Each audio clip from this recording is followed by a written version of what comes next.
রেস্টুরেন্টে তো আমরা অনেক রকমই পাস্তা খেয়ে থাকি, কিন্তু এই বাড়িতে অনেক রকম সবজি দিয়ে বানানো পাস্তাটার স্বাদই আলাদা। তো চলুন দেখে নিই এই সুস্বাদু পাস্তাটা বাড়িতে কিভাবে বানাবো, কি কি লাগবে। প্রথমে আমি একটা কড়াই নিয়ে তাতে জল গরম করে নিচ্ছি। জলটা গরম হয়ে যাওয়ার পরে ওর মধ্যে দিয়ে দিচ্ছি সামান্য পরিমাণে সাদা তেল আর একটু লবণ। এবার 300 গ্রাম পেনে পাস্তা আমি এর মধ্যে দিয়ে দিলাম। পাস্তাটা যতক্ষণ সেদ্ধ হচ্ছে ততক্ষণ আমি সবজিগুলো কুচিয়ে নিই। এখানে কয়েক কোয়া রসুন, একটা পেঁয়াজ টুকরো করে কেটে নেওয়া, দুটো কাঁচা লঙ্কা আর 2 ইঞ্চি পরিমাণে আদা টুকরো করে নিয়ে এর মধ্যে দিয়ে দিলাম। এবার এই হ্যান্ড চপারে এটাকে ভালো করে কুচিয়ে নেব। সবজিগুলোকে ভালো করে কুচিয়ে নেওয়ার পরে আলাদা করে রাখছি। ভিডিওটিকে শেষ পর্যন্ত দেখার অনুরোধ রইল, আর ভালো লাগলে অবশ্যই একটা লাইক করে দেবেন। এই কুচনো সবজি ছাড়াও আমাদের লাগছে পেঁয়াজ, ক্যাপসিকাম, আমি এগুলোকে চৌকো করে কেটে নিয়েছি, আর লাগছে সামান্য বিনস।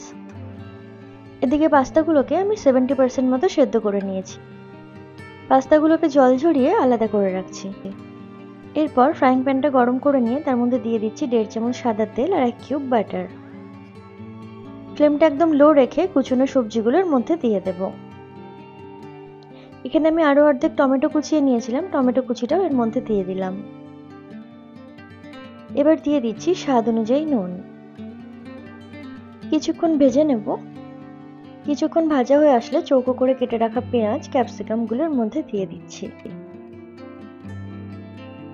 কিছুক্ষণ নাড়াচাড়া করে নিয়ে ঢাকা দিয়ে দেব মিনিট 7 জন্য। এরপরে ঢাকনা খুলে এর মধ্যে দিয়ে দেব টুকরো করে কেটে রাখা বিনস। এই রেসিপিতে গাজর, ব্রকলি, কর্ন যে কোনো পছন্দের সবজি দেওয়া যেতে পারে। এরপরে দিয়ে দিচ্ছি 3 টেবিল চামচ টমেটো সস, আর দিয়ে দিচ্ছি 2 চামচ মতো গার্লিক মেয়ো। গার্লিক মেয়ো না থাকলে সাধারণ মেয়োনিজটাও ব্যবহার করা যেতে পারে।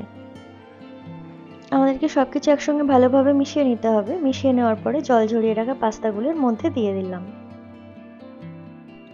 সসের সঙ্গে পাস্তাটা ভালোভাবে মিশিয়ে নেব। এবার আমি এর মধ্যে দিয়ে দিচ্ছি 1 টেবিল চামচ মতো চিলি ফ্লেক্স আর 1 টেবিল চামচ মতো অরিগানো। এখানে চিলি ফ্লেক্স আর অরিগানোর পরিবর্তে গোলমরিচ গুঁড়োও দেওয়া যেতে পারে। সবকিছু একসঙ্গে মিশিয়ে নেওয়ার পরে এর মধ্যে দিয়ে দিচ্ছি 2টো চিজ স্লাইস। এখানে চিজ দুটো দেওয়ার আগে আমি গ্যাসটা অফ করে নিয়েছিলাম। গ্যাস অফ করে মিনিট 5 ঢাকা দিয়ে রাখলে চিজটা খুব সুন্দর মেল্ট হয়ে যাবে। এবার চিজটাকে পাস্তার সঙ্গে খুব ভালোভাবে মিশিয়ে নেব। ব্যাস, বাড়িতেই আমাদের তৈরি হয়ে গেল সবজি দিয়ে ইন্ডিয়ান স্টাইল বা হোম স্টাইল পাস্তা। এটা খেতে যেমন সুস্বাদু হয় তেমনই পুষ্টিকর। তবে বাচ্চাদের জন্য বানালে ঝালটা একটু কম দিলেও খেতে খুবই সুস্বাদু লাগবে।